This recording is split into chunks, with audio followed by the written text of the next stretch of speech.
இருந்தவரும் இருக்கிறவரும் வருகிறவருமாகிய சர்வ வல்லமையுள்ள யாவாகிய ஆஸ்வமேஷியாவுடைய அதிகாரமுள்ள நாமத்தில் கடந்து வந்திருக்கிற ஒவ்வொரு பிள்ளையையும் நான் வாழ்த்துகிறேன். யாவாகிய ஆஸ்வா தாமே உங்களோடு கூட இருந்து உங்களை நடத்துவாராக. அல்லேலூயா, அல்லேலூயா. இன்றைக்கு வாசிக்கும்படியாக தெரிந்து கொண்ட வேத பகுதி ரூத்தினுடைய புஸ்தகம், அதனுடைய 3வது அதிகாரம், அதனுடைய 11வது வசனம். இப்போது மகளே, நீ பயப்படாதே, உனக்கு வேண்டியதெல்லாம் செய்வேன், நீ குணசாலி என்பதை என் ஜனமாகிய ஊரார் எல்லாம் அறிவார்கள். அல்லேலூயா.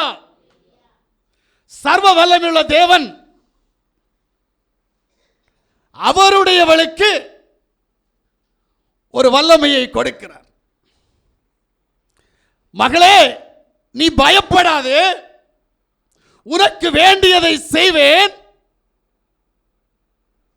நீ யாருன்னு என் ஜனம் அறியும். உன் ஜனம் அறியாது, என் ஜனம் அறியும் என்று சொன்னார். ஒரு வித்தியாசமான ஒரு பாட்டு. என்ன அப்படின்னா, ரூத் போவாசுடைய ஜனம் இல்லை, போவாசுக்கு சொந்தக்காரி இல்லை. இவள் ஒரு அந்நிய ஸ்திரீ, இவள் ஒரு புற மார்க்கத்தை சேர்ந்தவள். இப்போ மாமியாராகிய சபை நிமித்தமாக மருமகளாகிய ரூத்தை போவாசிடத்தில் போகும்படி ஏவுகிறாள். அந்த சம்பவம் உங்களுக்கு நல்லா தெரியும்னு நினைக்கிறேன். இப்ப நகோமி தேசத்தில் பஞ்சம் ஏற்பட்டபடியினால் தன் புருஷனையும் தன் 2 மகன்களையும் கூட்டிக் கொண்டு புறதேசத்திற்கு கடந்து போகிறாள். அவருடைய சொந்த தேசத்தில் பஞ்சம். கடந்து போன இடத்தில் பரலோகத்தின் தேவன் அவர்கள் மேல் கோபப்பட்ட நிமித்தமாக, அவர்களுடைய பிரயாண தூரம் என் தேவனுக்கு திருப்தி இல்லாத நிமித்தமாக குடும்ப தலைவரை தூக்கினார். புருஷன் போயிட்டார். அங்கே கல்யாணமானது 2 பிள்ளைகளுக்கும். கல்யாணம் ஆகி சில நாட்களிலே பையங்க 2 பேரும் இறந்துட்டாங்க. பஞ்சத்துக்காக பிழைக்க போன இடத்துல உயிரை கொடுக்க வேண்டியிருக்கு. இதுதான் இன்னைக்கு நிறைய பேர் தெரிஞ்சிக்காத ஒரு விஷயம். தேவன் உன்னை எங்கே வச்சிருக்கிறாரோ நீ அங்கே இல்லாமல் அதை விட்டுட்டு எங்கேயாவது ஓடுன, நீ ஆசைப்பட்டது அவ்வளோதான், முடிஞ்சு போச்சு. இதுதான் இங்கே நடந்த சம்பவம். இப்போ நகோமி தன்னுடைய 2 மருமக்கள்மாரையும் கூப்பிட்டு, என் தேசத்திற்கு நான் போகிறேன், நான் இந்த தேசத்திற்கு வந்ததினால் நான் அநேகம் இழந்து விட்டேன், எனக்கு இங்கு ஒன்றுமில்லை, ஆனபடியினால் நான் என்னுடைய தேசத்திற்கு போகிறேன், என் தேவனை ஆராதிக்க போகிறேன் என்கின்ற உள்ளான உணர்வோடு கூட நகோமி புறப்படுவதற்காக தன் மருமக்கள் 2 பேரையும் கூப்பிட்டு சொன்னால், நீங்கள் 2 பேரும் உங்களுடைய வீடுகளுக்கு கடந்து போங்கள். அங்கே கடந்து போனால் அவர்கள் உங்களுடைய தாய் தோப்பன்மார் உங்களுக்கு திரும்ப இன்னொரு விவாகம் பண்ணி தருவார்கள், நீங்கள் நன்றாக வாழுங்கள் என்று சொல்லி 2 பேரையும் அனுப்புவதற்காக பிரயாசப்பட்டாள். அப்போது ஒருத்தி போய்விட்டாள், அவள் நமக்கு தேவையில்லாதவள். போகிற நேரம் எப்படி போனால் தெரியுமா? மாமியாரை பிடிச்சி கட்டி பிடிச்சி நல்ல ஒரு முத்தம் கொடுத்து, உன் கடவுள் என் கடவுள் இல்லை, உன் நாடு என் நாடு இல்லை, என் நாடு எனக்கு சொந்தம், என் கடவுள் எனக்கு சொந்தம் அப்படின்னு சொல்லி புறப்பட்டு போயிட்டான். ஆனால் ரூத் அப்படி இல்லை. ரூத்து முத்தம் கொடுக்கல. இந்த முத்தத்தில் நிறைய முத்தம் இருக்குது, வஞ்சக முத்தம், அன்பின் முத்தம் அப்படின்னு நிறைய முத்தங்கள் இருக்குது. ஆனால் ரூத்து தன்னுடைய மாமியாருக்கு முத்தம் கொடுக்கல. முத்தம் கொடுக்காம என்ன பண்ணா, மாமியாரை பார்த்து சொன்னா, மாமியாரே உன் வீட்டுக்கு நான் வந்துட்டேன், உன் பையனை நான் விவாகம் பண்ணி உன் வீட்டுக்குள்ளே நான் வந்துட்டேன், இனி உன் கடவுள் என் கடவுள், உன் தேசம் என்னுடைய தேசம், என் தேசம் இனி எனக்கு இல்லை, நீ எங்க போறையோ அங்க நான் வருவேன். இன்னைக்கு எந்த மருமகளும் இதை சொல்ல மாட்டான். நல்லா புரிஞ்சுடு. இந்த வார்த்தையை சொன்ன போது நகோமி தன் மருமகளை கூட்டிக் கொண்டு தன்னுடைய சொந்த தேசத்திற்கு வந்தாள். வந்தவளுக்கு உண்ண உணவு வேணும், உடுக்க உடை வேணும், இருக்க இருப்பிட வேணும் என்பதற்காக தன் மருமகள் வேலைக்கு அனுப்பினாள். வேலைக்கு போனாள். ஒரு நாள் தன்னுடைய மருமகளை பார்த்து சொன்னாள், மருமகளே, உன்னுடைய வாழ்க்கை குறித்து நான் எண்ணாமல் இருந்தால் அது எனக்கு சரியில்லை, ஆனபடினால் நீ என்ன செய், இன்றைக்கு நீ குளித்து எண்ணெய் பூசி வஸ்திரம் மாற்றி களத்துக்கு போ. நீ களத்திற்கு போனால் அங்கே களத்தினுடைய எஜமானாகிய போவாஸ் வேலைகளை முடித்து தன் கட்டிலே படுத்திருப்பான். படுத்திருக்கிற போது அவன் போர்வை போத்திருப்பான். ஆளில்லாத நேரம் பார்த்து அவனுடைய கட்டிலில் இருக்கிற போர்வையை எடுத்து அந்த போர்வைக்குள் மறைந்து அவனோடு கூட நீ படுத்துக்கொள் என்று சொல்வாள். ரூத் தன்னுடைய மாமியாருடைய சத்தத்திற்கு செவி கொடுத்து அப்படியே செய்வாள். உறங்கி கிடந்த போவாஸ் திடீரென்று தன்னுடைய கட்டிலில் தன் பக்கத்தில் யாரோ ஒருவர் படுத்திருக்கிறார்கள் என்பதை அறிந்து எழுந்து நீ யார் என்று கேட்பாள். அவள் தன்னுடைய நிலவரத்தை எல்லாம் சொல்வாள். இப்பதான் சொல்றாப்ல, என்ன மகளே, நீ பயப்படாத, உனக்கு வேண்டியதை நான் செய்வேன். ஆனால் ஒரு கண்டிஷன், சும்மா இல்லை. என்ன கண்டிஷன்? ஆசீர்வாதம் எல்லாருக்கும் கிடைக்காது மக்களே.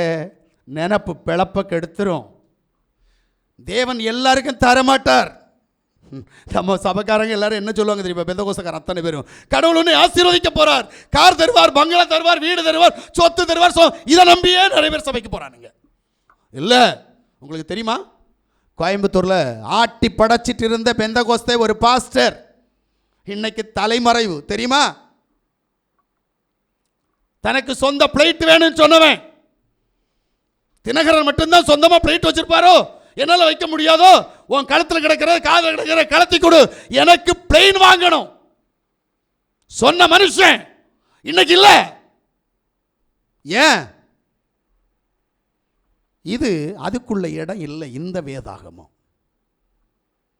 இதை புரிஞ்சிக்கணும். முதல்ல ஒரு காலத்தில் நான் ஊழியம் செய்து கொண்டிருந்த போது என்னிடத்தில் பாட்டு பாடி காசு வாங்கிட்டு போய் பிள்ளைக்கு படிப்பதற்கு காசு இல்லை என்று சொன்ன ஒரு மனுஷன், அடுத்து ஒரு மனுஷர் ஆர்சியிலேருந்து வெளியில் வந்து சாமியாராக இருந்த மனுஷன் ஒரு ஊழியத்தை தொடங்கணும்னு அவர்கிட்ட போனார். இப்போ அவருக்கு பல ஆயிரம் கோடிகள் சொந்தம். உங்கள்கிட்ட இந்த இடத்திலிருந்து சுமார் 15 கிலோமீட்டருக்குள்ளால் இருக்கிற ஒரு சகோதரர் தன்னுடைய மகளுக்கு 1 கோடி ரூபாய் சொத்து கையில் கொடுத்தார். 1 கோடி ரூபாய்க்கு சொத்து அசையா சொத்தா கொடுத்தார். கொஞ்சம் யோசிக்கிறீங்களா? எப்படி வந்துச்சு இந்த பணம்? இந்த வேதத்தை வச்சு பணம் சம்பாதிக்க வர்றவங்களுக்கு கதை இங்க ஒத்து வராது. அதை புரிஞ்சுக்கணும். இப்போ போவாஸ் ரூத்தை பார்த்து சொன்ன விஷயத்துக்கு வந்துருவோம். என்ன சொன்னார் தெரியுமா? நீ என்ன நம்பி வந்திருக்கிற, வாலிபர் பக்கம் போகல, பையன் கிட்ட போகல, உன் வயசு கம்மி, என் வயசு ஜாஸ்தி, நீ வாலிபர்களை தேடி போகாதபடி என்னை தேடி வந்திருக்கிற. உனக்கு ஒன்ன சொல்றேன், என்னிலும் உனக்கு சொந்தக்காரன் ஒருவன் இருக்கிறான். நீங்க இதை வாசிக்க போன நேரம் ஆகும், வேண்டாம். என்னை விடவும் உனக்கு சொந்தக்காரன் ஒருவன் உன்னருகில் இருக்கிறான். நீ அவனிடத்தில் போ.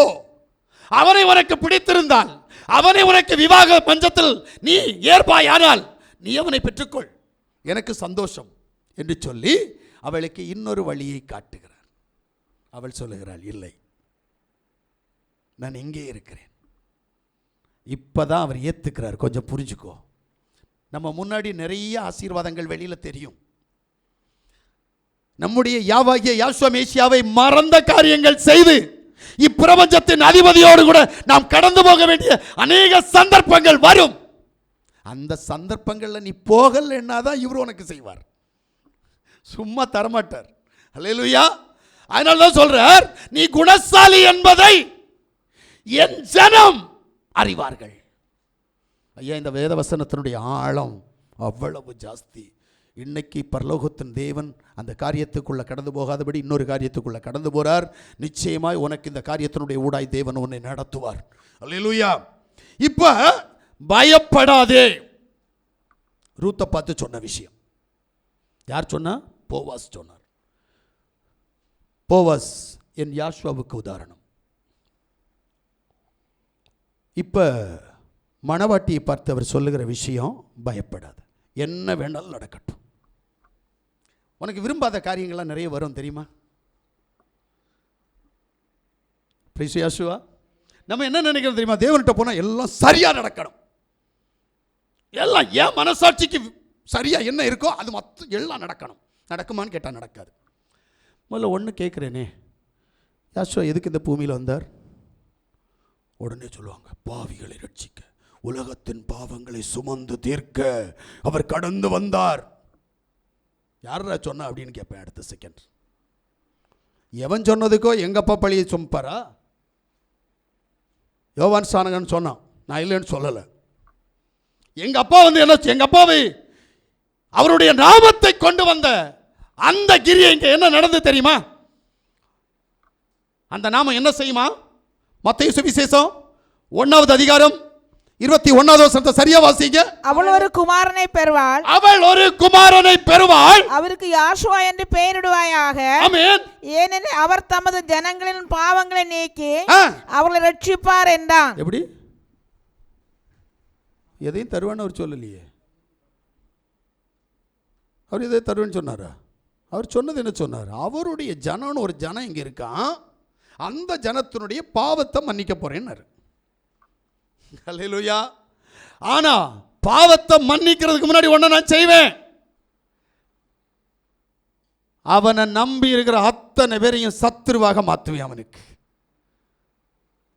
அவன் பொண்டாட்டி அவனுக்கு சத்ருவாவா, அவன் புருஷன் அவனுக்கு சத்ருவாவா, அவன் பிள்ளை அவனுக்கு சத்ருவாகும், அவனுடைய தாய் தகப்பன் அவனுக்கு சத்ருவாகும், அவனுடைய அக்கம் பக்கத்தார் அவனுக்கு சத்ருவாவார்கள். ஏன்னா அவன் என்னை தேடினதுனால், ஏனென்றால் அவன் என் நாமத்தை தரித்தபடியினால். அப்ப நீ கேட்கறதெல்லாம் கொடுக்க மாட்டார்ல. பிரிசியாசுவா, முதல்ல கடவுள் யாருன்னே தெரியாது, அவருடைய சித்தம் என்னன்னு தெரியாது. ஆனால் அவர்கிட்ட வந்துட்டு சொல்கிறது, கடவுள் எங்கே தருவார், அவர் இப்படி, அவர் தருவேன்னு சொல்லவே இல்லைப்பா, யாருக்கும் கொடுப்பேன்னு சொல்லலை. உடனே சொல்லுவோம், அப்ரஹாமை ஆசீர்வதித்தார் அல்லவா? அப்ரஹாம் ஆசீர்வதிச்சாரா? என்ன ஆசீர்வாதம் கொடுத்தார்? என்ன சொத்து கொடுத்தார்? என்ன சோகம் கொடுத்தார்? சொல்லுங்க பாப்பா. எனக்கு ஒன்றும் கொடுக்கல. கற்பத்தின் கனியை கொடுப்பேன்னு சொன்னார், அது கூட கொடுக்கல. ஒரு நாள் மனம் கசந்து போய் தேவ சமூகத்தில் போய் நிற்பான், ஆண்டவரே நான் சாகிற வயசு வந்தாச்சு, எனக்கு ஒரு வாரிசு வேணும், வாரிசு இல்லாமல் போகக்கூடாதப்பா, ஒரு வாரிசு தாரோம் ஆண்டவரே, எனக்கு இஸ்மவேலை வாரிசாக்கி தருவீருமா? ஆண்டவர் சொன்னார், முடியாது, அது உனக்கு இல்லைப்பா, அந்த வித்து வேற, நான் கொடுக்கல. அது சரி சரி, நீர் அது இதெல்லாம் ஒன்றும் செய்ய வேண்டாம், என் வேலைக்காரன் என் ஊர்க்காரன் என்னோடு கூட இருக்கிறான், நான் என்ன சொன்னாலும் கேட்பான், அவனையாவது வாரிசாக தருவீங்களாப்பான்னு கேட்டார். தரமாட்டேன். இப்போ நான் என்னப்பா செய்யணும்? எனக்கு வாரிசு வேணும். இதுதான் அவன் கேட்டது தேவ சமூகத்தில். அவன் சொத்தை கேட்கல, சுகத்தை கேட்கல, ஆஸ்தி கேட்கல, அந்தஸ்து கேட்கல, கார் கேட்கல, பங்களா கேட்கல. நீ அதையெல்லாம் கேட்டுட்டு இருக்கிற, ஏன்னா அது பிசாசுக்கு சொந்தம், நீ அவனுக்கு சொந்தம் ஆனபடியால் அவன்கிட்ட எல்லாம் கேட்டுட்டு இருக்கிற. எங்க அப்பாட்ட கேட்ட ஆபிரகாம் ஒன்றே கேட்டான், எனக்கு வாரிசு வேணும். எங்க அப்பா சொன்னாரு, வாரிசு தருவேன்னு சொன்னலடா, நீ உண்மையா இருக்கிறியா? நீ எப்போ உண்மையா இருக்கிறியா அப்போ நான் உனக்கு தருவேன்னாரு. இப்போதான் அவனுக்கு புத்தி தெளிஞ்சிச்சு. வாரிசு கேட்ட பிறகுதான் அவனுக்கு புத்தி தெளிஞ்சிச்சு. அது வரைக்கும் அவன் பாவி.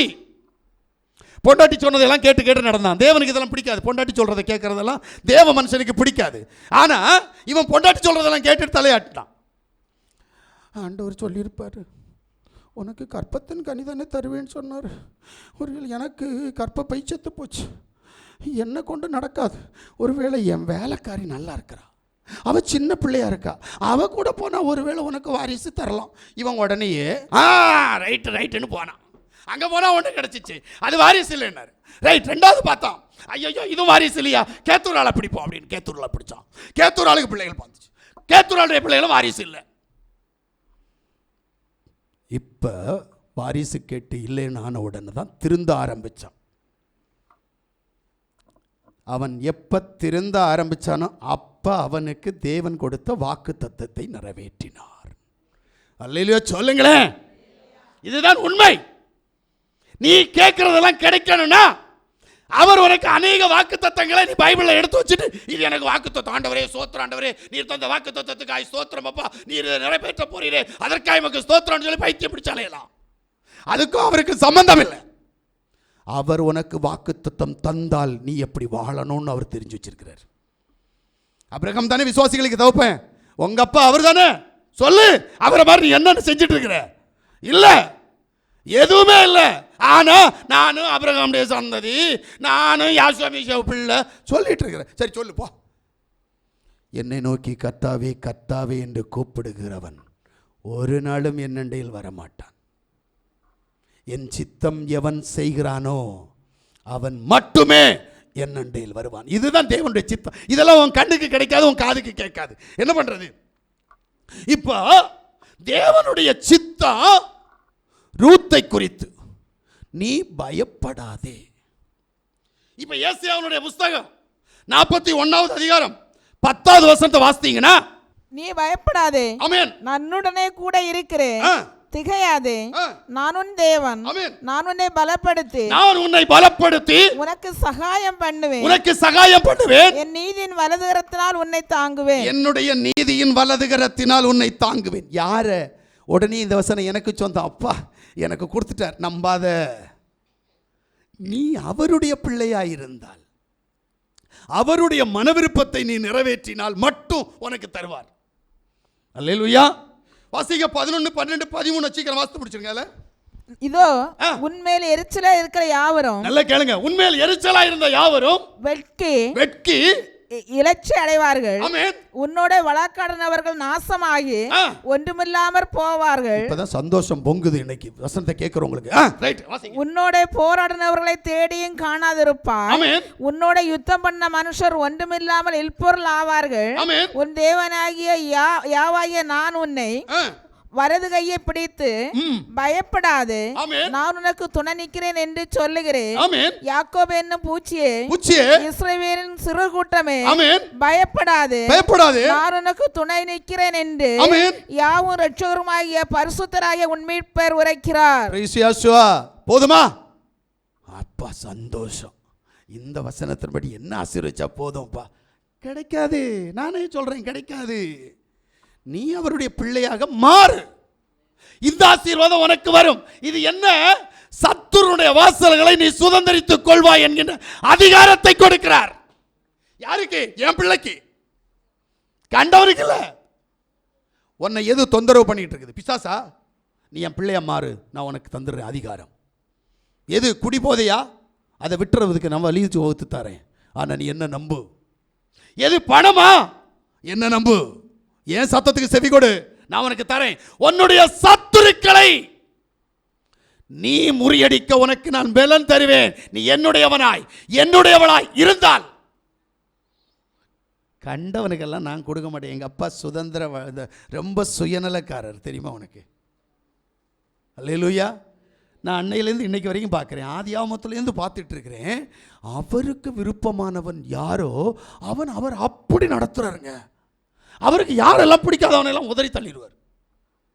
போடாங்க இடத்துல, இங்கே நிற்காதப்பா. ஒன்றும் இல்லை, அக்கினி பற்றி எரியுது. மோசையை கூப்பிட்டாரு. மோசே ஆடு மேய்க்கிறவன். இவன் என்ன செய்யறான்? அக்கினி பற்றி எரியுதுன்னு ஓடி போனான். ஒரு செடியில எல்லாம் நெருப்பு எரியுது, ஓடி போனான். அங்கிருந்து ஒரு சத்தம், மோசே நில்லங்க. என்ன ஓடி வர? எல்லாவனுக்கு வர்றதுக்கான இடத்த வச்சு அக்கினியை பற்ற வச்சிருக்கிறேன், நில்லுறாங்க. அவன் நின்றுட்டான். என்ன ஆண்டவரே? டேய், காலில் இருக்கிற சப்புல கலத்தி போட்டு வாடான். நம்ம பரிசுத்த ஸ்தலத்தில் ஷூவோட தான் போவோம். அது வேற கதை, இருக்கட்டும், பரவாயில்ல. என்கிட்ட ஒரு ஃபோட்டோ இருக்குது. ரோமன் கத்தோலிக்க ஒரு 3 சாமியார் புறமத கோயிலில் போய் தீபம் காமிப்பாங்க. காலில் செருப்பு இல்லை. அந்த சாமியார் கோயிலில் போய் பூசை நடத்துவாங்க, காலில் செருப்பு இருக்குது. அநியாயத்தை பத்தியா? இதுதான் அதிசயம். ஆமென். இங்கே மோசேட்ட சொன்னார், காலில் இருக்கிற செப்பலை கலத்தி போட்டு வாடா. இது என் பூமி, பரிசுத்த பூமி. இந்த இடத்துல பரிசுத்தமாக இருக்கணும். காலில் இருக்கிற செப்பலை அவன் கலத்தி போட்டு தான் போனான். புரியுதா? நீ என்ன பண்ணிட்டு இருக்கிற? எதை கலத்துன? அப்புறம் எப்படி உனக்கு செய்வார்? நீ எதையும் இன்னும் இழக்கலையே. மானம், மரியாதை, ரோசம், அந்தஸ்து, பெருமை, பணம், பதவி, எதை இழந்த? ஒன்ன சொல்லு. நீங்க வந்ததுனால உனக்கு பேர் புகழ் கிடைச்சிருக்கு தெரியுமா? உனக்கு யாரும் மதிக்காத உன்னை பரலோகத்தின் தேவன் 4 பேர் மதிக்கத்தக்கதாக வச்சிருக்கிறார் தெரியுமா? ஏன் தெரியுமா? அது அவருடைய நாமத்தை நீ தொழுது கொள்றதுனால, சும்மா இல்லை. ஆமென். சரி, நம்முடைய எண்ணங்கள் படி தேவன் நம்மை நடத்துவது இல்லை. வாசிங்க வேத புஸ்தகத்தை திறந்து 1 ராஜாக்களுடைய புஸ்தகம் 17வது அதிகாரம் 13வது வசனத்தை வாசிங்க. அப்பொழுது எலியா அவளை பார்த்து, ஆமென், பயப்படாதே, நீ போய் உன் வார்த்தையின்படி ஆயத்தப்படுத்து. ஆமென். ஆனாலும் முதலில் அதிலே எனக்கு ஒரு சிறிய அடையை பண்ணி என்னிடத்தில் கொண்டு வா, பின்பு உனக்கும் உன் குமாரனுக்கும் பண்ணலாம். இப்ப இந்த சம்பவம் எல்லாருக்கும் சந்தோஷம். அப்பா, எலியாவை பரலோகத்தின் தேவன் எப்படி நடத்துறார். அன்னைக்கு ஒரு நாள் பார்த்தேன், எலியாவுக்கு பசி வந்த உடனே ஒரு காகத்தட்டு, அதுவும் திருட, அவன் கையில் அடைய கொடுத்து அனுப்புனார். எலியாவை என்ன மாதிரி நேசிக்கிறார். அப்படி தானே நீ நினச்சிக்கிட்டு இருக்கிற? உண்மைதான். உன் எண்ணத்துக்கு அப்படித்தான். நம்ம எல்லாம் அப்படி தான் நினைப்போம். சுயநலம் நம்மகிட்ட அதிகம். ஆனால் உண்மையாக சொல்கிறேன், எலியாவை போஷிக்கிறதுக்கு அல்ல தேவன் எலியாவை விதவையின் வீட்டுக்கு அனுப்பினது. இதை நீங்கள் அறியணும். முதல்ல புத்தி இல்லாதவன் இப்படி தான் சொல்லிட்டு இருப்பான். நமக்கு புத்தி வேணும். ஒரு குடும்பம், ஒரு தாயும் ஒரு பிள்ளையும் சாப்பிட்டுட்டு செத்து போக போறவனுடைய பங்கு போட்டு வாங்குறானே, இவன் உண்மையிலே தேவ மனுஷனா? இல்லை. தேவன் அப்ப அவனை எதற்காக அனுப்பினார்? இதை அறியணும். முதல்ல அதுக்கு முன்னாடி கொஞ்சம் போயிட்டு வருவோமா?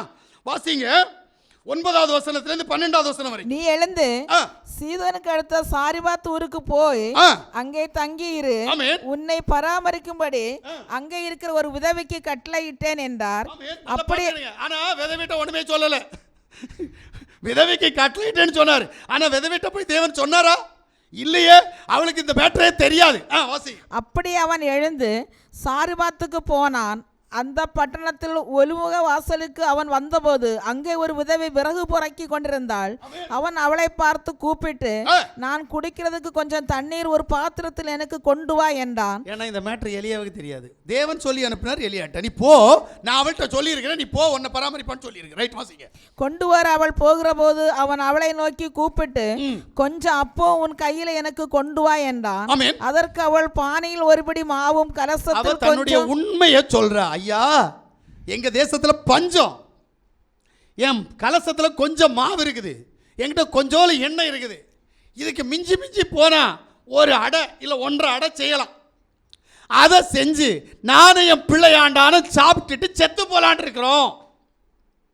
இப்ப இந்த மனுஷன் கேட்கிறாரு, நல்லது, நீ உண்மையை பேசுனா நல்லது, ஆனா போய் நீ அடைய செய்ய, ஆனா அந்த அடையில முதல்ல எனக்கு ஒன்று செஞ்சு கொண்டு வான்னார்.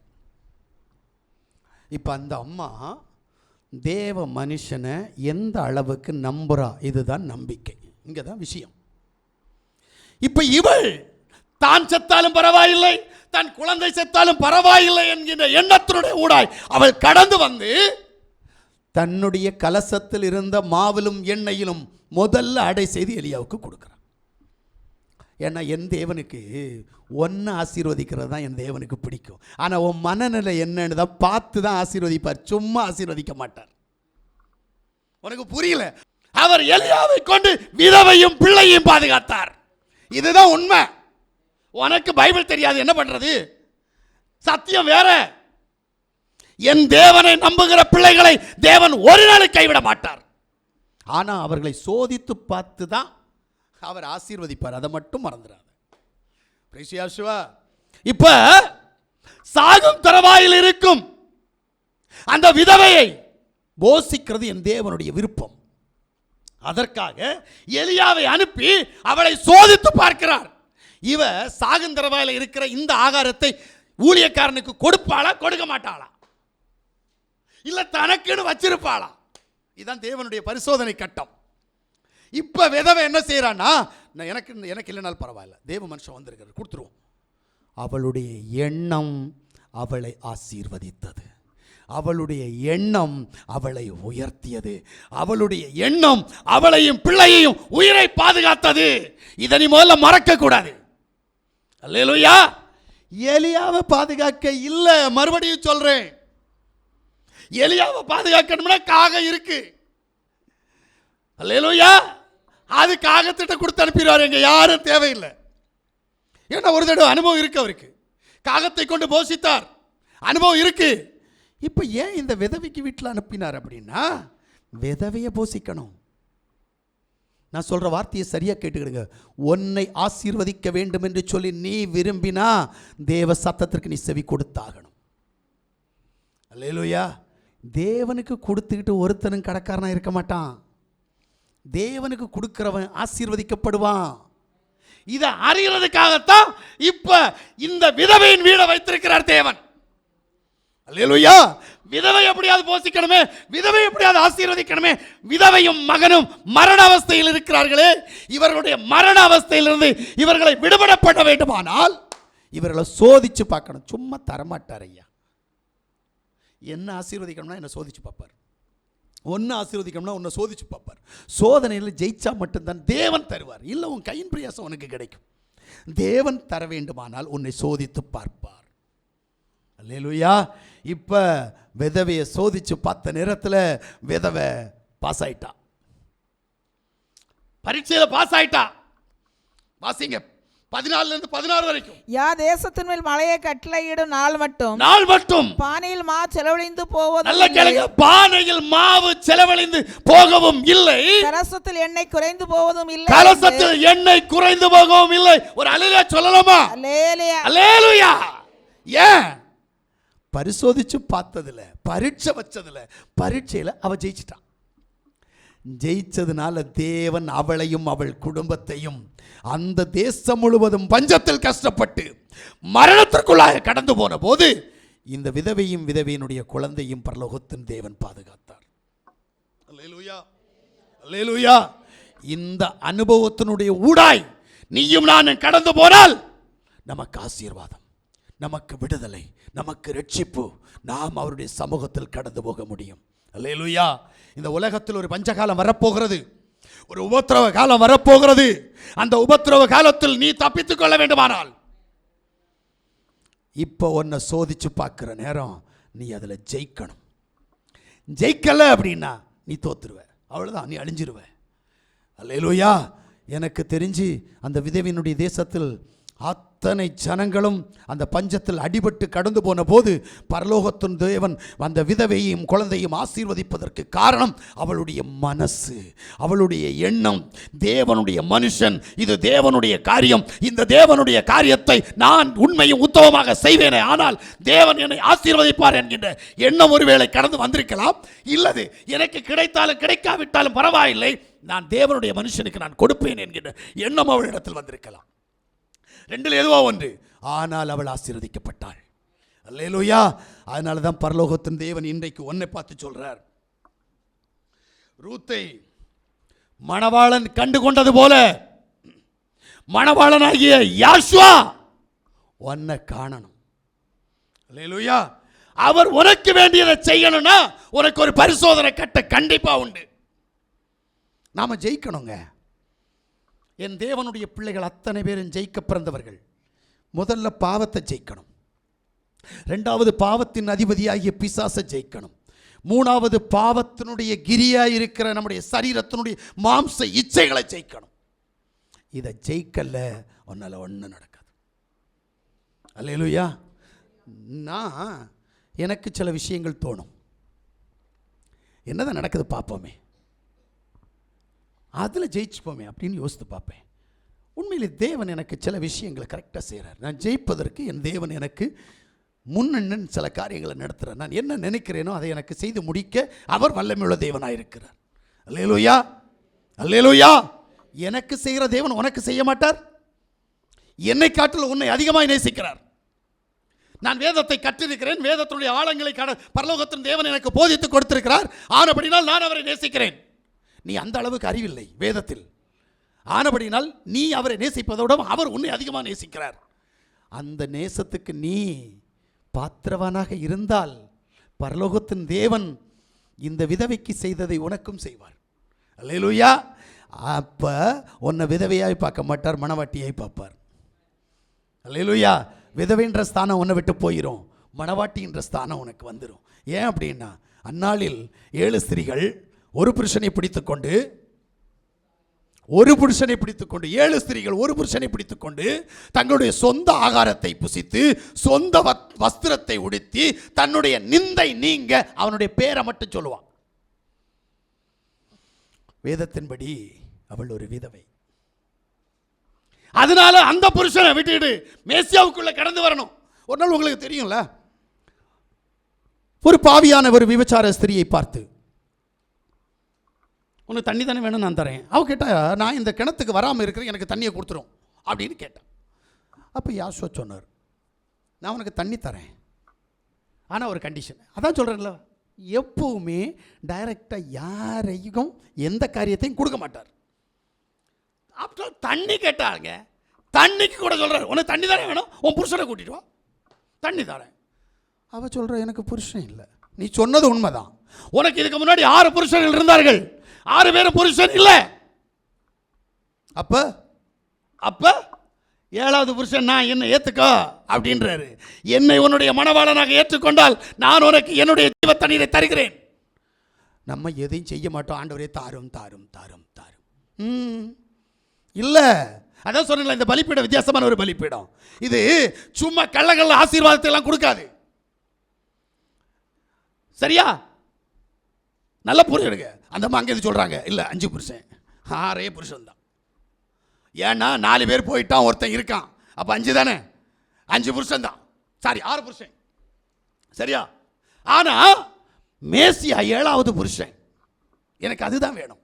அதுக்கு முன்னாடி எத்தனை பேர் வேணாலும் இருந்துட்டு போட்டோம். ஆமென். 7வது புருஷன் மேசியா, நீ அவரை ஏத்துக்க தயாரா? தயாரா? இந்த பக்கம் இருக்கிறாங்க என்ன நினைக்கிறாங்கன்னா, நாங்களே புருஷர்கள், எங்களுக்கு ஒரு புருஷனா? இந்த பக்கம் இருக்கிறவங்க, எங்களுக்கு தான் ஆல்ரெடி புருஷன் இருக்கிறாங்க, இருந்துட்டு போட்டோம். ஆனால் என்ன புருஷனை ஏற்றுக்குவியா? அப்படி தான் அவர் கேட்குறார். ஏன்னா இங்கே ஆண் என்றும் இல்லை, பெண் என்றும் இல்லை. இங்கே பெண்கள் இந்த பக்கம், ஆண்கள் இந்த பக்கம் இருக்கிறீங்க. ஆனால் அங்கே அவருடைய சமூகத்தில் ஆண் என்றும் இல்லை, பெண் என்றும் இல்லை. அல்லேலூயா. ஆண் என்றும் பெண் என்றும் இல்லாமல் நாம் எல்லாரும் ஸ்திரீகளாக இருக்கிறோம். அதுவும் புத்தியுள்ள கன்னிகளாக இருக்க வேண்டும் என்பது யாருடைய விருப்பம். அல்லேலூயா. நான் அந்த விஷயத்துக்குள்ள தான் போறேன், நல்லா புரிஞ்சுடுங்க. இப்போ தேவன் விரும்புகிற காரியம், குணசாலியான ஸ்திரீயை மாறணும்னா நீ என்ன செய்யணும்? மணவாளனை கண்டு கொள்ளணும், மணவாளனுடைய சத்தத்திற்கு செவி கொடுக்கணும். அல்லேலூயா. வாசிங்க யாத்திராகமத்துடைய புத்தகம் 4வது அதிகாரம் 12வது வசனத்தை. ஆதலால் நீ போ, நான் உன் வாயோட இருந்து நீ பேச வேண்டியதை உனக்கு போதிப்பேன் என்றார். உன்னை சும்மா விட மாட்டார். நீ அவரை புருஷனாக ஏற்றுக்கொண்டு நீ மனைவியாக மாறும் போது நீ யார்ட்டையும் பேச வேண்டாம். நல்லா புரிஞ்சுக்கோ. முக்கியமாக உன் எதிரி யார் தெரியுமா? பிசாசு தானே. அந்த பிசாசு நீ பேச வேண்டிய தேவையில்லையே. நீ மணவாளனை தரித்துக்கொள், மணவாளனுடைய சித்தத்தை செய், மணவாளன் உனக்காக யுத்தம் பண்ணுவார்.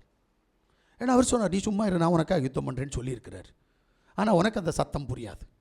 ஆனால் நீ என்ன செய்கிற? பிசாசை தெய்வமாக வணங்கிக்கிட்டு பிசாசனுடைய பேச்சை கேட்டு பிசாசுக்கே எல்லாத்தையும் செய்வேன். கேட்டால் என்ன சொல்லுவோம் தெரியுமா? விட்டு வந்துட்டேன், எல்லாத்தையும் விட்டு வந்துட்டேன், எல்லாத்தையும் விட்டு வந்து நீ ஏன் விக்கிரகாராதனை செய்கிற?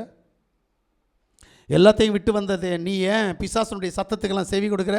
ஒரு கோடாங்கி வந்து சொன்னால் அதையும் கேட்குற, ஒரு ராப்பாடி வந்து சொன்னால் அதையும், 2 ஒன்று தானோ? ஒரு ரைட், ஆமாம். ஒரு வேளை ஒரு மந்திரவாதி சொன்னால் அதையும் கேட்குற, ஒரு பூஜாரி சொன்னால் அதையும் கேட்குற. நான் உன்னை என்ன சொல்கிறது? ரிஷியாசுவா, என் தேவன் பேதுரு ஏதோ ஒன்று சொன்னார் தெரியுமா உங்களுக்கு? என்ன சொன்னார்? பேதுரு ரொம்ப அன்பானவன், அவரை பார்த்து சொன்னார், பிசாசே அப்பால போ சொன்னாரா இல்லையா? உன்னை பற்றி அப்பா அவர் என்ன நினைப்பார் தெரியுமா? நீ பிசாஸ்.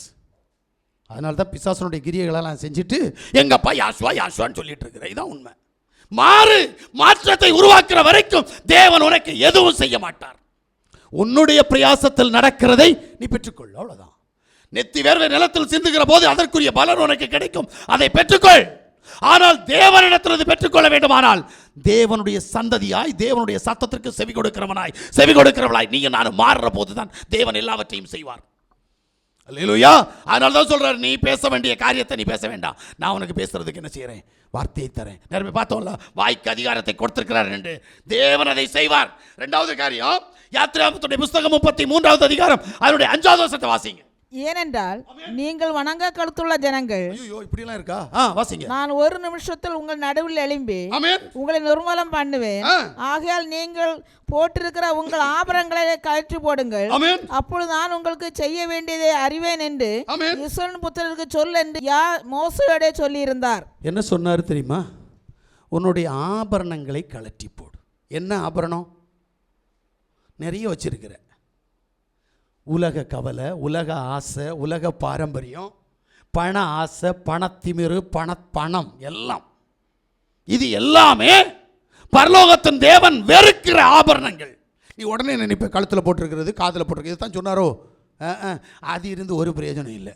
ஆனால் அதுக்கு உள்ளால ஒன்றும் இருக்குது பார்த்தியா, இருதயத்தில் இருக்குது பார்த்தியா, இதை என்னைக்கு கலத்தி போடுவேன்?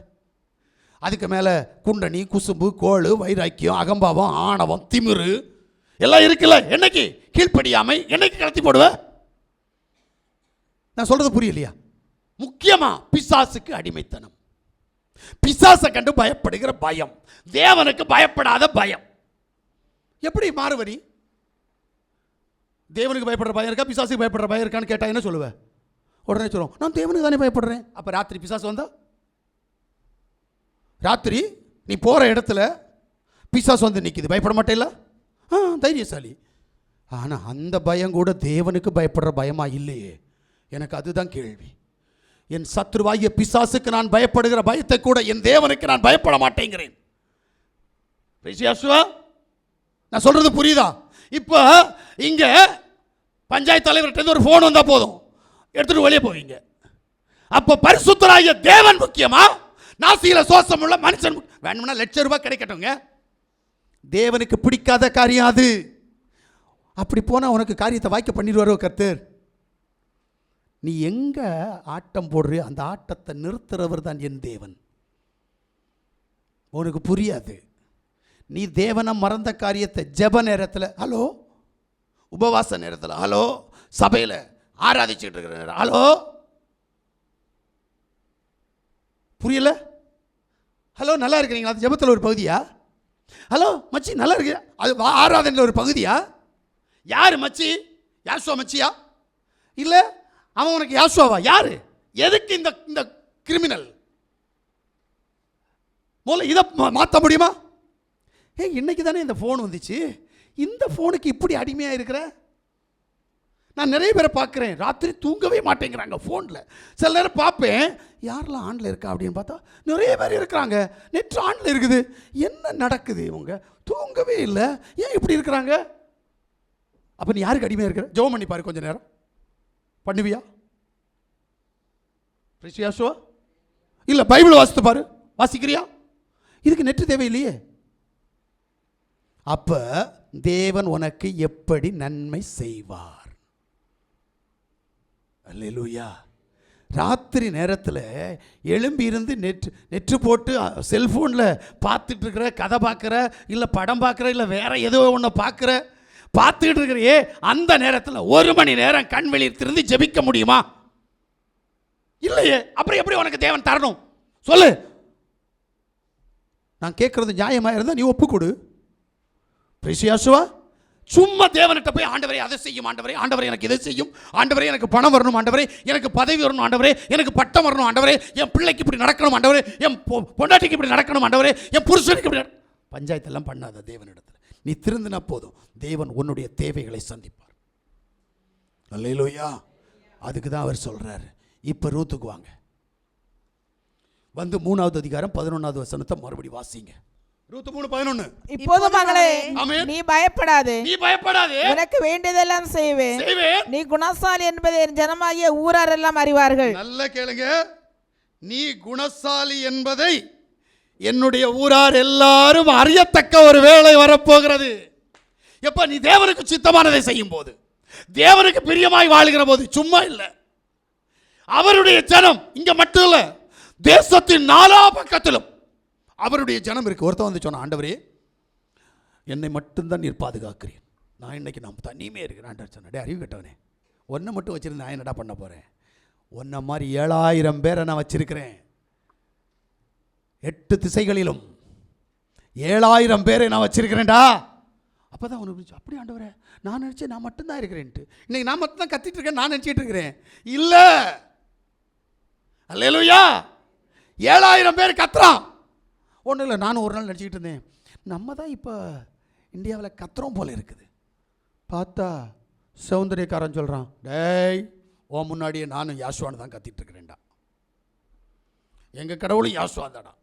ஆனால் இந்தியாவில் வந்து நாங்கள் என்ன செய்கிறோம், இந்த மக்களை எங்களுக்கு சம்பாதிச்சு கொள்றதுக்கு இயேசு இயேசுன்னு சொல்கிறோம். ஆனால் எங்களுடைய ஃபண்டமெண்ட் என்ன தெரியுமா, யாசுவா தான் எங்களுடைய மெய்யான தேவன், அது தெரியுமா உனக்கு அப்படின்னு அவன் மறைமுகமாக சொல்கிறான். ஒரு ஐயா எனக்கு ஃபோன் பண்ணார், சௌந்தரியில் பெரிய பாஸ்டர். ஐயா, நீங்கள் யாசுவா மேசியா நாமத்தை அவ்வளோ வைராக்கியமாக அறிவிக்கிறீங்க ஐயா, உபதேசம் பார்க்காம எனக்கு நீங்கள் ஞானஸ்தானம் தருவீங்களா? அது வந்த புதுசு, எனக்கு அது மெச்சூரிட்டி என்கிட்ட இல்லை, நான் உண்மையாக சொல்லிடுறேன். எங்கள் உபதேசத்தில் இருந்தால் நான் ஞானஸ்தானம் தருவேன், இல்லைன்னா கொடுக்க மாட்டேன். அந்த மனுஷன் இன்றைக்கு வரைக்கும் ஞானஸ்தானம் எடுக்கலைங்க. அது எனக்கு ஒரு குற்றபோதம். ஆனால் இப்போ அவர் என்ன நினைக்கிறது தெரியுமா, இவன்கிட்ட போனால் இவன் உபதேசத்தை சொல்லுவான். ஏன்னா எங்கள் சௌந்தரியில் நான் பெரிய பாஸ்டர், நான் எப்படி இவன்கிட்ட போய் அடங்கியிருக்க முடியுமா? என் ஞானஸ்தானம் வேணும். எங்கள் இதில் ஞானஸ்தானம் யாசுவா மிஷன் நாமத்தில் கொடுக்கலையா, நீங்கள் எனக்கு கொடுக்கணும். அன்னைக்கு நான் கோட்டை விட்டேன், இன்றைக்கி அதற்காக மன்னிப்பு கேட்டுட்டு இருக்கேன் தேவ சமூகத்தில். ஏன்னா ஒரு ஆத்மா இடறி போயிடுச்சு. யோசிக்கிறீங்களா? அப்போ என்னை விடவும் தேவன் எடுத்து உபயோகப்படுத்துகிற பாத்திரங்கள் இன்னும் இருக்கு. அல்லேலூயா. அப்போ நான் என்று சொல்வதற்கு யாருக்கும் அதிகாரம் இல்லை, எல்லாம் அவரு. அதனால தான் சொல்றாரு, நீ ஏன் சித்தத்தை செய்ய, நான் ஒன்றை ஏன் ஜனத்தின் மத்தியில் ஒன்றை நான் அறிமுகப்படுத்துகிறேன். எப்படி பிரேசியாசோ? அப்ப தேவனுடைய ராஜ்யத்திற்கு சொந்தமான ஜனங்கள் இந்த பூமியில் இருக்கிறார்கள் அல்லவா, அவர்கள் மத்தியில் உன்னை அடையாளம் காட்டப் போகிறார் என் தேவன். அவருடைய மனவாட்டி என்ற ஒரு கூட்டத்தை இன்னைக்கு இல்லை, நாளைக்கு இல்லை, 40 நாள் கழிச்சு இல்லை, இந்த உலக தோற்றத்திற்கு முன்னாடியே தெரிந்து கொண்டார். ஹலோ, ஒன்று புரிஞ்சுடுங்க, மனவாட்டின்றது இன்னைக்கோ நேத்தைக்கோ நாளைக்கோ கண்டுபிடிக்கிறது இல்லை. தேவன் உலக தோற்றத்துக்கு முன்னாடியே அவர் முன்குறிச்சிட்டார். ஆனால் ஒரு காரியத்தை ஒன்று கொடுக்குறார், ஒரு ஜாக்பாட் ஒன்று கொடுப்பார். எப்போ தெரியுமா? இங்கே தான் ஒரு சிக்கல். ஒன்று, தேவன் தெரிந்து கொண்டவர்கள் அத்தனை பேரும் அவருக்கு மனைவி. ஒன்று தெரிஞ்சுடுங்க, 3 கூட்டம் இருக்குதுங்க இந்த சபையில். 3 கூட்டம் இருக்குது. எப்படி? அழைத்த கூட்டம். இந்த அழைத்த கூட்டத்தில் ஒரு கூட்டத்தை அவர் தெரிந்தெடுத்திருக்கிறார். இந்த தெரிந்தெடுத்த கூட்டத்திலிருந்து அவர் வேர்திரித்திருக்கிறார். அல்லேலூயா. நல்லா புரிஞ்சிடுங்க. அப்போ வேர்திரிக்கப்பட்ட கூட்டம் யாருன்னு சொல்லிட்டு முன்னாடியே முன்குறிச்சிட்டார். ஆனால் இப்போ இருக்கிற அழைக்கப்பட்டவர்களுக்கும் தெரிந்து கொள்ளப்பட்டவர்களுக்கும் ஒரு சான்ஸ் கொடுக்கிறார். என்ன சான்ஸ் தெரியுமா? எவன் பலவந்தம் பண்ணுகிறானோ, அல்லேலூயா, புரியலையா? எவன் நான் மனவாட்டி ஆக வேண்டும் என்று சொல்லி பலவந்தம் பண்ணுகிறானோ அவனை அவர் அண்டையில் சேர்த்துக் கொள்கிறார். ஏன்னா இன்னொரு 3 கூட்டம் என்ன? தேவனால் அன்னகராக்கப்பட்டவன், மனுஷர்களால் அன்னகராக்கப்பட்டவன், தன்னை தானே அன்னகர் ஆக்கப்பட்டவன். இதுல தேவனால் அன்னகர் ஆக்கப்பட்டவர்கள் தான் வெளியில கொண்டு வந்துட்டார், அவர் முன்குறிச்சிட்டார். இப்ப தன்னை தானே அன்னகர் ஆக்க முயற்சி பண்ணுகிறவன் எவனோ அவனை தன்வசம் இழுக்கிறவர் என் தேவன். மனுஷர்களால் அன்னகர் ஆகக்கூடாது. பிரேசியாசுவா, நல்லா புரிஞ்சுக்கோ. நீ உனக்கு வேண்டி, உன் பொண்டாட்டிக்கு வேண்டி, உன் பிள்ளைக்கு வேண்டி, உன் ஜனத்துக்கு வேண்டி நான் பாஸ்டர் ஆகணும்னு நினைப்பேன். நான் இதுக்கு வேண்டி நான் தேவனை தேடணும்னு நினைப்பேன். இல்லை, நீ பலவந்தம் பண்ணி இந்த உலகத்தை எதிர்க்கணும், உலகத்தின் அதிபதியை எதிர்க்கணும், ஒன்றை எதிர்க்கணும். தெரியுமா? ஒன்றை எதிர்க்கணும். கடைசியா நீ ஒன்னையே எதிர்க்கணும். முடியுமா? நீ என்ன நினைக்கிற? எனக்கு சரி தோன்றதெல்லாம் சரி, எனக்கு என்ன தோணுதோ அதான் சரி. பைபிள் என்ன சொல்லுது? மனுஷனுக்கு செம்மையாய் தோன்றுகிற வழி உண்டு, அதனுடைய முடிவு மரணம். அப்ப நீ நினைக்கிறதெல்லாம் உன்னை மரணத்துக்குள்ள கொண்டு போயிடும். அப்ப தேவ சித்தத்துக்கு மட்டும் செவி கொடு, உன் விருப்பத்துக்கு ஓடாத. அப்படிப்பட்டவனை நான் என்ன செய்ய போறேன்? என் மனைவியாக ஆக்குவேன். 2 சான்ஸ் தான். ஒன்று, அவர் ஆல்ரெடி நீங்க இந்த பூமிக்கு வர்றதுக்கு முன்னாடியே உங்களை அவர் தெரிந்து கொண்டிருப்பார். 1. 2, நீ இந்த பூமிக்கு அழைக்கப்படாமல் தெரிந்து கொள்ளப்படாமல் வந்திருந்தால் கூட உன்னுடைய பலவந்தத்தின் நிமித்தமாக நீ அவருடைய மனவாட்டி ஆகலாம். உங்களுக்கு புரியலையா? 1,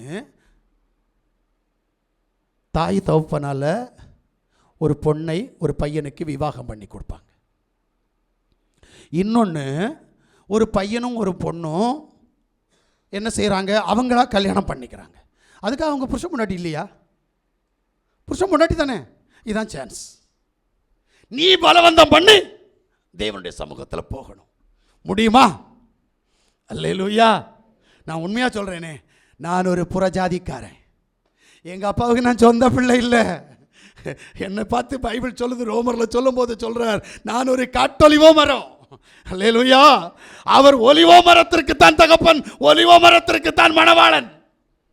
இப்ப எனக்கு வேண்டி ஒலிவோ மரத்தினுடைய கிளை ஒன்றை நறுக்கி வெட்டி வெளியே போட்டுட்டு காட்டொலிவோ மரத்தினுடைய கிளையாயிருக்கிற என்ன அந்த ஒலிவோ மரத்தில் ஒட்ட வச்சு என்னையும் அவருடைய மனவாட்டி ஆக்கி இருக்கிறார். அதற்காக தேவனை துதிக்கிறேன். அல்லேலூயா. நீ சத்தத்தை கேட்கிற, நீ அதான் சொல்றேன்ல, நீ இயேசுன்னு சொல்லுவ, ஜீசஸ் சொல்லுவ. இயேசுவும் ஜீசஸும் மணவாளன் அல்ல. இல்ல, யாசுவா ஒருவரே மணவாளன். அல்லேலூயா. நல்லா புரிஞ்சுடுங்க, யாசுவா மேசியா ஒருவரே மணவாளனா இருக்கிறார். அப்ப மணவாளனை நம்ம தரிக்கணும். இன்னைக்கு நிறைய பேருக்கு கல்யாணம் பண்ணுனா பொண்டாட்டி பேர் என்னன்னு தெரியாது, மாப்பிள்ளைக்கு பேர் என்னன்னு தெரியாது. உண்மை சொல்றேன், மாப்பிள்ளைக்கு பேர் ஒரு நாள் மாறாது, மாறவே மாறாது. ஏன்னா அவன் புருஷன், அவன் தலை, அவன் பேர் மாறாது. அந்த தலை எப்ப முண்டத்தோட இணைக்கப்படுதோ, இந்த தலை முண்டத்தில் இணைக்கப்பட்டால் இந்த முண்டத்தின் பேர் மாறும். இதுதான் உண்மை, இதுதான் நியாயம். ஆனா இதை மறந்து நிறைய பேர் கல்யாணம் ஆகி பிள்ளை பெற்றிருப்பாங்க. ஆனா கேட்டா சொல்லுவாங்க, எனக்கு இன்னும் கல்யாணம் ஆகல.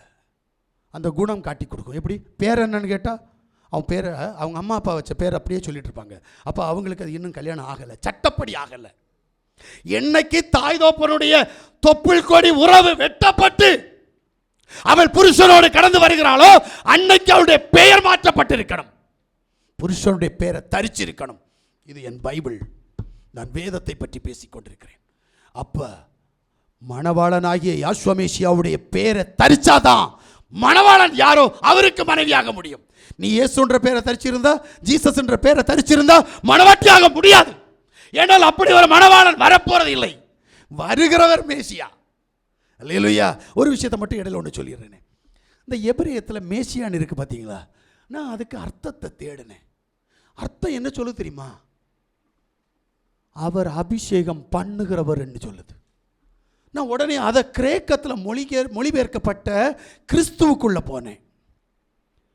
எப்படி மாற்றி இருக்கிறான்னு தெரியுமா? அபிஷேகம் பண்ணப்பட்டவர் என்ற அர்த்தம். யோசிக்கிறீங்களா?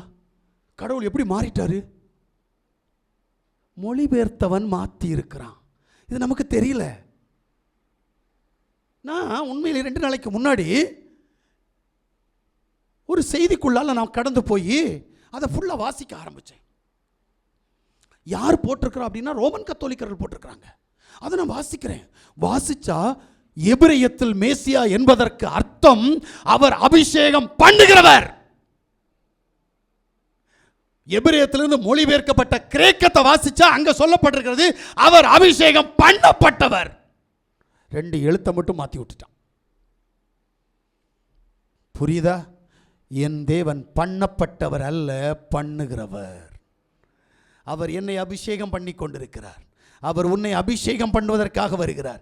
அவருடைய அபிஷேகத்தை பெற்றவன். அந்நிய பாஷை பேசுறவன் இல்லை, தீர்க்க தரிசனம் சொல்றவன் இல்லை, அற்புத அடையாளம் செய்கிறவன் அல்ல.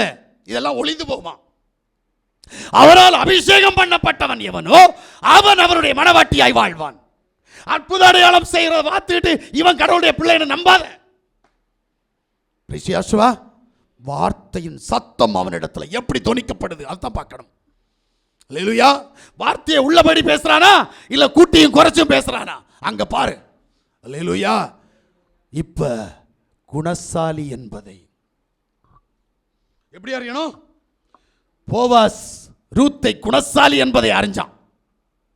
இப்ப மணவாளனாகிய யாசுவா சத்தத்தை கேட்கிற அத்தனை பேரையும் குணசாலி என்பதை அறியணும். முடியுமா? நீ ரெடினா அவர் ரெடி. நீ தயாரா?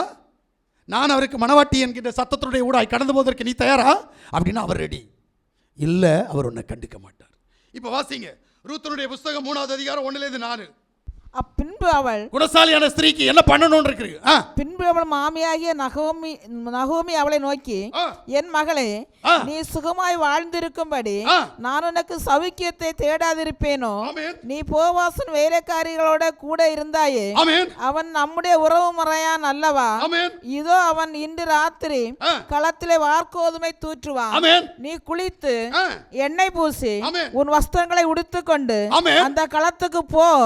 அந்த மனுஷன் புசித்து குடித்து தீர்மானம் அவன் கண்ணுக்கு எதிர்படாமல் இரு. அவன் படுத்து கொண்ட போது அவன் படுத்திருக்கும் இடத்தை நீ பார்த்து போய் அவன் காலின் மேல் மூடி இருக்கிற போர்வையை ஒதுக்கி நீ படுத்துக்கொள். அப்பொழுது நீ செய்ய வேண்டியது இன்னதென்று அவன் உனக்கு சொல்லுவான் என்றாள். சரி, அதுல ஒரு 9வது வசனத்தை மட்டும் வாசிக்கிறீங்களே. நீ யார் என்று இதுதான் நான் சொன்னேன் உங்கள்கிட்ட. இப்ப பாருங்க, வசனத்தோட நம்ம ஆதாரப்படுத்துவோம். நீ யார் என்று கேட்டான். நீ யார் என்று கேட்டான். அவள், நான் உம்முடைய அடியாளாகிய ரூத். நீர் உம்முடைய அடையாள் மேல் உம்முடைய போர்வையை விரியும். நீர் சுதந்திரவாளி என்றாள். அதற்கு அவன், மகளே, நீ யாவால் ஆசீர்வதிக்கப்படுவாயாக. நல்லா கேட்டு, எதுக்கு ஆசீர்வாதம் தெரியுமா? இப்போ வாசிங்கம்மா. நீ தரித்திரருக்கும் ஐஸ்வர்யவான்களுக்குமான வாலிபர் பிறகே போகாததுனா. தரித்திரரின் தேடல்ல, ஐஸ்வர்யத்தையும் தேடல்ல. யாரு சொன்னா இது? யாரு சொன்னா? சாலமோன் சொன்னா. ஆண்டவரே, நீர் என்னோடு கூட இருக்கிறீர். நான் தரித்திரன் ஆகாமல் இருக்கணும், ஐஸ்வர்யவானும் ஆகாமல் இருக்கணும். ஏன் உம்முடைய நாமத்தை நான் வீணிலே வழங்கக்கூடாது? நம்ம ஐஸ்வர்யத்தை தேடுறோமே, எப்படி? இந்த ரெண்டையும் யார் வெறுக்கிறாங்களோ அவங்க கூட தான் மணவாளன் இருப்பார். வாசிங்கம்மா. அதற்கு அவன், மகளே, நீ யாவால் ஆசீர்வதிக்கப்படுவாயாக. நீ தரித்திரரும் ஐஸ்வர்யவான்களுமான வாலிபர்களின் பிறகே போகாததினால் உன் முந்தின நற்குணத்தை பார்க்கலாம் உன் பிந்தின நற்குணம் உத்தமமா இருக்கிறது. இதுதானங்க உங்களை தேவன் தெரிந்து கொள்ற விதம். யாருக்கு பின்னாடி போற? பணக்காரனுக்கு பின்னாடி போறியா, ஏழைக்கு பின்னாடி போறியா? ஏழை மீன்ஸ் தரித்திரனுக்கு பின்னாடி போறியா? பணத்தை விரும்புறியா, தரித்திரத்தை விரும்புறியா? இந்த ரெண்டையும் விரும்பாத, தேவனை தேடு. நம்ம ஒண்ணுல தரித்திரன்ற எண்ணம் நம்மகிட்ட, ஐயோ என்கிட்ட ஒண்ணு இல்லையே, நான் இவ்வளவு கஷ்டப்படுறேன் அப்படின்ற தரித்திர எண்ணம் இல்லை. பரவாயில்ல, நான் நல்லா தான் இருக்கிறேன். இல்லை, எனக்கு வேணுமே பணம், என்ன பண்ணுறது, என்ன வேலை செய்யலாம், எப்படி பணம் சம்பாதி, எப்படி கடவுளை துதிக்கலாம் இருக்கா, எப்படி வேதத்தை வாசிக்கலாம் இருக்கா, எப்படி தேவனுடைய சத்தத்திற்கு நான் செவி கொடுக்கணும் இருக்கா? இல்லையே. இங்க நீ உலகத்தின் ஆசைக்கு பின்னாடி போற, உலகத்தின் அதிபதிக்கு பின்னாடி போற, நீ குணசாலி இல்லை. அல்லேலூயா. அதான் சொன்னாரு, வாலிபர்களையோ தரித்திரத்தையோ ஐஸ்வர்யத்தையோ தேடாமல் நீ என்ன தேடி இருக்கிற, நீ குணசாலி. 11வது வசனத்தை வாசிங்க. இப்போது மகளே, நீ பயப்படாதே, உனக்கு வேண்டியதெல்லாம் செய்வேன். நீ குணசாலி என்பதை என் ஜனமாகிய ஊராரெல்லாம் அறிவார்கள். ஆமென். அல்லேலூயா. எப்படி? இப்ப அறியத்தக்கதாக நீதிமொழியின் புத்தகம் 31வது அதிகாரம் 29வது வசனத்தை சீக்கிரமா வாசிங்க. அநேக பெண்கள் குணசாலிகளாக இருந்ததுண்டு. அநேக பெண்கள் குணசாலியாக இருந்ததுண்டு. நீயோ அவர்கள் எல்லாருக்கும் மேற்பட்டவள் என்று அவளை புகழுகிறான். எப்படி? குணசாலி நிறைய பேர் இருக்கிறாங்களா? இப்போ நம்ம உள்ள போன ஒரு விஷயம் தெரியும், அதுக்கு தான் வரேன். இப்போ நீ எந்த குணசாலி? குணசாலியா நீ இல்லது மேன்மைப்பட்டவளா? அறிகிற அறிவு நமக்கு வேணும். வாசிங்க 31:29. அநேக பெண்கள் குணசாலிகளா இருந்ததுண்டு. நீயோ அவர்கள் எல்லாருக்கும் மேற்பட்டவள் என்று அவளை புகழ்கிறான். குணசாலிகள் நிறைய பேர் இருக்கிறாங்க, ஆனா அவர்கள் எல்லா குணசாலிகளை விடவும் நீ எனக்கு மேன்மைப்பட்டவள். அப்படின்னா என்ன நடக்குதுங்க? ஆனா இன்னொரு வசனத்தில் சொல்றாரு, இவளை கண்டுபிடிக்கிறது எப்படி? அது யாரு? அது நீதிமொழியின் புத்தகம் 31:10. குணசாலியான ஸ்திரியை கண்டுபிடிப்பவன் யார்? அவளுடைய விலை முத்துக்களை பார்க்கலும் உயர்ந்தது. நல்லா புரிஞ்சுங்களா? குணசாலியான ஸ்திரியை கண்டுபிடிப்பவன் யார்? அவர்களுடைய விலை முத்துக்களை பார்க்கலும் உயர்ந்தது. அப்ப நீ குணசாலியா இருக்கணும்ன்றதான் தேவன் விரும்புறார். அல்லேலூயா, அல்லேலூயா. இதுக்கு தேவன் தேடி பார்க்கறாராம் கொஞ்சம். யார? அவருக்கு பிடிச்ச அந்த ஸ்திரியை தேடுறாராம். பிரசங்கியுடைய புஸ்தகம் 7வது அதிகாரம் 28, 29 வாசிங்களேன். என் மனம் இன்னும் ஒன்றை தேடுகிறது. என் மனம் இன்னும் ஒன்றை தேடுது. அதை நான் கண்டுபிடிக்கவில்லை. அதை நான் இன்னும் கண்டுபிடிக்கல. 1000 பேருக்குள்ளே, நல்ல கேளுங்க, 1000 பேருக்குள்ளே ஒரு புருஷனை கண்டேன். புருஷன் இருக்கிறான். அவன் இவர்கள், அது அவர் யாரு? அவர் இந்த உலகத்தில் மனிதனாய் மாம்சமாய் கடந்து வந்தார். அவர் புருஷனாய் வந்தார். அல்லேலூயா. அவரை அவர் கண்டாச்சு. அந்த சரீரத்தை அவர் கண்டு கொண்டார். ரைட்டு. இவர்கள் எல்லாருக்குள்ளும் இவங்களுக்கு உள்ளால ஒரு ஸ்திரீயை நான் காணவில்லை. என்ன செய்ய? பிரேசியாசுவா, இப்ப தேவனுக்கு பிரியமான ஒரு ஸ்திரீ இல்லை. ஏன்? வாசிங்க கீழே. இதோ தேவன் மனுஷனை செம்மையானவனாக உண்டாக்கினார். நல்ல கேளுங்க, தேவன் மனுஷனை செம்மையானவனாய் உண்டாக்கினார். அவர்களோ அநேக உபாய தந்திரங்களை தேடிக்கொண்டார்கள். இதை மாத்திரம் கண்டேன். எப்படி? நமக்கு தந்திரம் நிறைய இருக்குது. கடவுளை ஏமாத்துறது தந்திரம், பிசாசோடு ஐக்கியப்படுறதுக்கு தந்திரம், நம்ம மன விருப்பம் நிறைவேற தந்திரம், நாம விரும்புறதெல்லாம் நமக்கு நடக்கிறோம் அப்படின்னு ஒரு தந்திரம். தேவன் சொல்றாரு, ஐயா, அநேக தந்திரங்களுடைய ஊடாய் நீ கடந்து போய் தேவன் உன்னை சிருஷ்டித்த சிருஷ்டிப்பை நீ மறந்தாய். அவர் உன்னை எதுக்குங்க இந்த உலகத்துக்கு அனுப்பினார்? சொல்லு, எதுக்கு அனுப்பினார்? பணம் சம்பாதிக்க, அதுக்கு தானே. சொத்து சம்பாதிக்க, அதுக்கு தானே. இல்லை, மணவாளனாகிய யாசுவாவை துதிக்க, அவரை ஆராதிக்க, அவரை போல மாற, அவர் சத்தத்திற்கு கீழ்ப்படிய, இதெல்லாம் மறந்துடுவோம். என்ன அப்படின்னா, நமக்கு என்ன தேவையோ அதுக்கு தான் ஓடிட்டு இருக்கிறோம். என்ன தேவை? ஒட்டச்சான் வயிறு, 6 அடி உடம்பு. இதுக்கு 6 அடி இன்னும் நீங்கள் இருக்கிறவங்களா நான் 6 அடியான்னு கேட்டுறாதீங்க. 5 அடியும் இருக்கிற, 4 அடியும் இருக்கிற, 5 அடியும் இருக்கிற, 5.25 அடியும் இருக்கிற, இவ்வளவு தான் தேவை. ஒட்டச்சான் வயிறு. வயிற்றுக்கு ஆகாரம் வேணும், உடம்புக்கு துணி வேணும், இருக்கிறதுக்கு ஒரு தனி குடித்தனம். ஒரு என்ன அதை சொல்லுவாங்களே, பறவையாக இருந்தாலும் தனி கூடு ஒன்று, எலியாக இருந்தாலும் என்ன எலிப்பனம் ஆனாலும் தனிப்பனம் ஒன்று வேணும்னு சொல்லுவாங்கள்ல, அந்த மாதிரி ஏதோ உனக்கு ஒன்று வேணும். சரி, வீடே இல்லாமல் எவனாவது ரோட்டில் தேவனை அரைஞ்சவன் கிடக்கிறானா? யார் கிடக்கிறா? இல்லையே.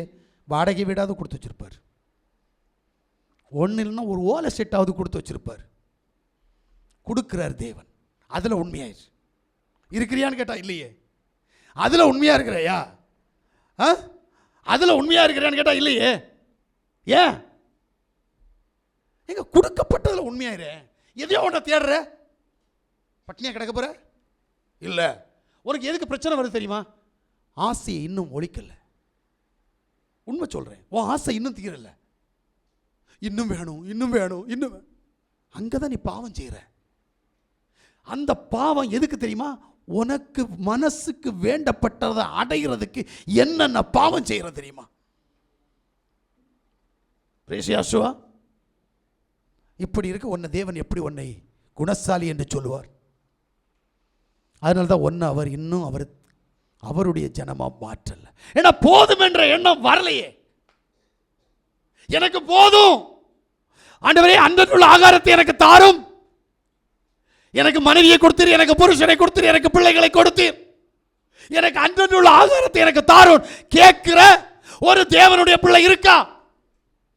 சொல்லு. அப்ப நீ எதுக்கோ ஒண்ணுக்காக பாவம் செய்யற, ஏதோ ஒண்ணுக்காக பிசாசை தேடுற, ஏதோ ஒண்ணுக்காக தேவனை விடுற. அப்புறம் தேவனுடைய பிள்ளைன்னு சொல்லிட்டு இருக்கிற. பிரேசியாசுவா, முதல்ல உன்னிடத்தில் இருக்கிற குறைகளை நிவர்த்தி செய், உன்னிடத்தில் இருக்கிற தப்புகளை சரி செய், உன்னிடத்தில் இருக்கிற போராட்டத்தை மாற்று, உன்னிடத்தில் இருக்கிற பிரச்சனையை மாற்று. அப்பதான் உன்னை தேவன் தெரிந்து கொள்வார். உன்னை எதுக்கு சிருஷ்டித்தார் அப்படின்னு தெரியலையே. உனக்கு இந்த பாடி எதுக்கு கொடுத்தார்? ஆக்சுவலாக நீ இந்த உடம்பு இல்லாதவன், நீ ஆத்துமா. புரியலையா? நீ ஆத்துமா, தெய்வ சமூகத்தில் இருந்த. அங்கிருந்து அவர் உன்னை இங்கே அனுப்புகிற போது உனக்கு இந்த உலகத்தில் உங்கள் அம்மா ஒரு பிண்டத்தை உனக்கு என்ன செஞ்சாங்க? உனக்கு பரிசாக கொடுத்தாங்க. நீ அந்த பிண்டத்துக்குள்ளே வந்துட்ட. இதான் உண்மை. இந்த பிண்டத்துல உட்கார்ந்துட்டு இந்த பிண்டம் தான் உனக்கு எல்லாம் நினைச்சிட்டு இருக்குது. என்ன காரணம்? புரியல? பிரைஸ் யேசுவா, அல்லேலூயா, அல்லேலூயா. ஏன் இந்த நிலைமை? ஏன் இந்த ஆசை?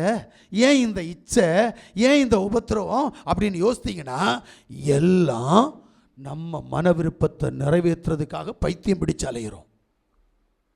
எனக்கு இதெல்லாம் வேணும், கடவுள் என்ன கடவுள் எனக்கு வேணும் இல்லை. என் தேவன் என்னை குறித்து என்ன சித்தம் வச்சிருக்கிறாரோ அந்த சித்தம் என்னில் நிறைவேற வேண்டும் என்று சொல்லி ஓடுகிற ஓட்டம் இருக்கிறதா? இல்லையே. தேவனை எதுக்கு குறை சொல்லுவது தெரியுமா? நீ கேட்டது கிடைக்கலன்னா. கேட்டது கிடைக்குமா? கண்டிப்பாக கிடைக்காது. நீ மனம் திரும்பி பாரு, நீ தேவ சத்தத்திற்கு செவி கொடுத்து பாரு, தேவனை உன் சொந்த ரட்சகராக ஏற்றுக்கொண்டு அவருக்கு கீழ்ப்படிந்து பார், அவர் உன்னை உயர்த்துவார். அதனால தான் உன்னை தேடி பார்க்கிறார், கிடைக்கல என்றார். 1000 புருஷனுக்குள் ஒரு புருஷனை கண்டார், ஆனால் அவர்களுக்குள் ஒரு ஸ்திரீயை காண முடியவில்லையே. என்ன காரணம்? அவர்கள் வந்த நோக்கத்தை இழந்து விட்டார்களாம். அப்புறம் எப்படி அவர்கள் குணசாலியாக இருக்க முடியும்? அல்லேலூயா, அல்லேலூயா. பரலோகத்தின் தேவன் அவருடைய சித்தத்தினுடைய ஊடாய் உங்களை நடத்துவார்னு நினைக்கிறேன். நம்ம எல்லாரும் முழங்கால் படியிடும்.